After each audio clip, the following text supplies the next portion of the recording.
हूँ आपके साथ रोहित। आपको बता दें कि बीपीएससी टीआरई 3.0 पेपर रद्द हुआ और उसके बाद देखिए टीआरई 1 और टीआरई 2 में सप्लीमेंट्री रिजल्ट की मांग को लेकर देखिए अब छात्र नेता दिलीप ने बीपीएससी आयोग को चेताया, बड़े आंदोलन की चेतावनी दे रहे हैं, बीपीएससी आयोग को घेरने की बात कर रहे हैं। क्या कुछ कह रहे हैं छात्र नेता दिलीप, सबसे पहले आप उनका पूरा बयान सुनिए। नमस्कार दोस्तों, मैं दिलीप कुमार। दोस्तों, देश भर के करोड़ों मेधावी ईमानदार छात्र युवाओं के लिए पेपर लीक और धांधली सेटिंग आज बहुत बड़ी समस्या बन गई है। और यह समस्या आज अचानक नहीं बनी है, बल्कि पिछले कई वर्षों से धांधली सेटिंग और पेपर लीक का खेल चलता आ रहा है। लेकिन सरकारों द्वारा, चाहे वो बिहार सरकार हो, केंद्र सरकार हो या अन्य कोई राज्य सरकार, शिक्षा माफियाओं पर कठोर कानूनी कार्रवाई नहीं की गई। और यही वजह है कि शिक्षा माफियाओं का मनोबल इतना ऊंचा हो गया कि आज हर परीक्षा का पेपर लीक वो लोग करवा रहे हैं और प्रोजेक्टर पर आंसर रटवाते हैं परीक्षा से 1 रात पहले, 2 रात पहले, 2 दिन पहले, कहीं कहीं 3 दिन पहले क्वेश्चन उनको मिल जाता है। तो शिक्षा माफियाओं को इतना मनोबल कैसे बढ़ गया? बिहार में कई वर्षों से पेपर लीक और धांधली सेटिंग का खेल चलता आ रहा है। यहाँ जब भी कोई पेपर लीक होता है और मामला जब उजागर होता है, कुछ लोग पकड़े जाते हैं, तो उसमें बातें सामने आती है कि कुछ कोचिंग संचालक शामिल है। लेकिन आज तक किसी कोचिंग संचालक पे कोई कार्रवाई क्यों नहीं हुई? आज तक किसी भी कोचिंग संचालक का नाम सार्वजनिक क्यों नहीं किया गया? मैं बड़े बड़े कोचिंग संचालकों की बात करता हूँ, जो पटना में बड़े बड़े कोचिंग संचालक है, उन लोगों का नाम आज तक उजागर क्यों नहीं हुआ? क्यों नहीं किसी कोचिंग संचालक पे कार्रवाई होती है? ऐसा इसलिए होता है जो कि जब भी कोई पेपर लीक होता है, चाहे वो बीपीएससी सिविल सेवा का हो, 67वीं का आप देखिए, या शिक्षक भर्ती बीपीएससी टीआरई 3, या बीएसएससी का हो, या दरोगा का पेपर लीक हो, सिपाही का पेपर लीक हो, या कोई भी पेपर लीक हो, हर पेपर लीक में बड़े बड़े शिक्षा माफियाओं, बड़े बड़े कोचिंग संचालकों, कोचिंग शिक्षकों, अधिकारियों और नेताओं का हाथ रहता है। और इन सभी शिक्षा माफियाओं को, जो बड़े बड़े शिक्षा माफिया हैं, जो बड़े बड़े कोचिंग संचालक, कोचिंग शिक्षक है, इन लोगों को राजनीतिक संरक्षण प्राप्त रहता है, बड़े बड़े नेताओं का संरक्षण प्राप्त रहता है, चाहे वो किसी भी पार्टी के हो, इन लोगों का संरक्षण मिलता है। और ये जो बड़े बड़े सेटर है, बड़े बड़े कोचिंग माफिया है, कोचिंग संचालक, कोचिंग शिक्षक है, जो शिक्षा माफिया है, शिक्षक नहीं बल्कि शिक्षा माफिया, परीक्षा माफिया है, ये लोग हर पार्टी के बड़े बड़े नेताओं से संपर्क किए रहते हैं। और यही वजह है कि ये नेता, जो बड़े बड़े नेता है, कोई भी पार्टी के नेता हो, इन लोगों को संरक्षण मिलता है। और बड़े बड़े कोचिंग संचालकों, शिक्षकों पे आज तक कोई कार्रवाई नहीं हुई। आखिर जब भी पेपर लीक होता है, कुछ लोग अरेस्ट होते हैं, अखबारों में ये खबर आती है कि कुछ कोचिंग संचालक रडार पे हैं, कुछ कोचिंग संचालकों का नाम आ रहा है, कुछ कोचिंग संचालक इसमें संलिप्त है। लेकिन आज तक किसी भी बड़े कोचिंग संचालक, बड़े कोचिंग शिक्षक का नाम सार्वजनिक क्यों नहीं किया गया? आज भी आप अखबार में देखिए तो आया है कि नीट पेपर लीक में पटना के कुछ बड़े कोचिंग संचालक, कोचिंग शिक्षक रडार पे हैं। कुछ कोचिंग शिक्षक, कुछ कोचिंग संचालकों की भूमिका पेपर लीक में है, नीट पेपर लीक में। इससे पहले बीपीएससी टीआरई 3 शिक्षक भर्ती पेपर लीक में भी ये बातें सामने आई थी कि पटना के कुछ बड़े कोचिंग शिक्षक रडार पर हैं, पुलिस के रडार पर है और उनकी भूमिका लगती है, संलिप्तता लगती है।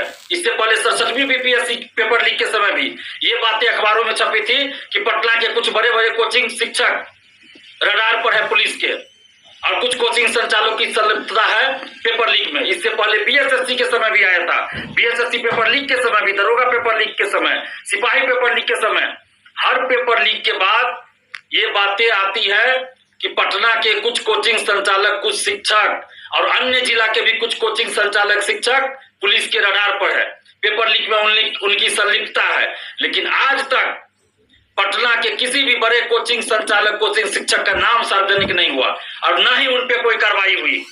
कार्रवाई के नाम पर लिपापोती हो जाती है। आखिर ऐसा क्यों होता है? क्यों बड़े बड़े कोचिंग संचालकों को बचा लिया जाता है?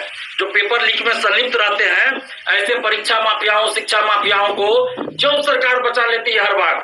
चाहे वो पटना का कोई भी बड़ा से बड़ा कोचिंग संचालक हो, शिक्षक हो, या पटना के अलावा किसी भी जगह के कोचिंग संचालक हो, या शिक्षक हो, अधिकारी हो, या कोई भी नेता हो, जब तक बड़े बड़े कोचिंग संचालक, शिक्षक, अधिकारी, नेता जो पेपर लीक, धांधली सेटिंग में संलिप्त रहते हैं, इन लोगों पे कार्रवाई नहीं की जाएगी, तब तक पेपर लीक, धांधली सेटिंग नहीं रुकेगी। मैं बार बार कहता रहा हूं, पहले भी कहता था, आज भी कह रहा हूं, अगर पेपर लीक को, धांधली सेटिंग को रोकना है, अगर बिहार को बदनामी से रोकना है, तो बड़े बड़े कोचिंग संचालक, शिक्षक, अधिकारी, नेता जो पेपर लीक और धांधली सेटिंग में संलिप्त रहते हैं, उन सभी को गिरफ्तार किया जाए और जेल भेजा जाए, उनकी सारी संपत्ति को जब्त किया जाए और कम से कम 15 साल की सजा मिले, स्पीडी ट्रायल करके उसको सजा मिले, तभी जाकर कुछ हो सकता है, नहीं तो फिर इसी तरह लिपापोती होती रहेगी। और जो भी अभ्यर्थी धांधली सेटिंग, पेपर लीक में संलिप्त पाया जाए, उनको आजीवन प्रतिबंधित किया जाए। वो सरकारी नौकरी के लिए कोई भी फॉर्म नहीं भर सके। अगर कोई नौकरी में है तो उसको नौकरी से बर्खास्त किया जाए। आखिर 270 लोग जो हजारीबाग से पकड़े गए थे, आज तक बीपीएससी ने उनको प्रतिबंधित क्यों नहीं किया? क्या कोचिंग माफियाओं का दबाव है, कोचिंग शिक्षकों का दबाव है? क्योंकि ये जो 270 अभ्यर्थी पकड़े गए हैं बीपीएससी टीआरई 3 पेपर लीक में हजारीबाग से, उनके बारे में ये पता चल रहा है कि पटना के कुछ बड़े बड़े कोचिंग के वो स्टूडेंट हैं, बड़े बड़े कोचिंग संचालकों, कोचिंग शिक्षकों ने इन अभ्यर्थियों को सेटरों से मिलाया था और इसीलिए इन अभ्यर्थियों को प्रतिबंधित नहीं कर रही है बीपीएससी, क्योंकि कोचिंग संचालकों ने इन लोगों को पैसा पहुंचा दिया है। अगर ऐसी बात नहीं है तो बीपीएससी प्रतिबंधित करे।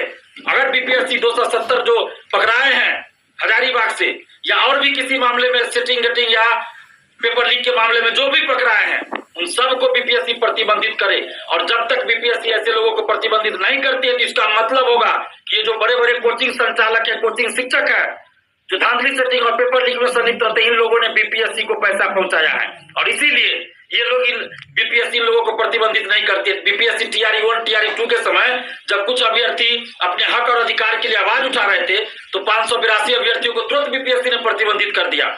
लेकिन अभी जब धांधली सेटिंग, पेपर लीक में पकड़े गए ये लोग, तो क्यों नहीं प्रतिबंधित कर रही बीपीएससी? इसलिए हम बीपीएससी से भी ये मांग कर रहे हैं कि जितने भी लोग धांधली सेटिंग, पेपर लीक में संलिप्त पाए गए हैं, पकड़े गए, उन सबको प्रतिबंधित करें, नहीं तो चुनाव के बाद हम लोग बीपीएससी ऑफिस आकर आंदोलन करेंगे।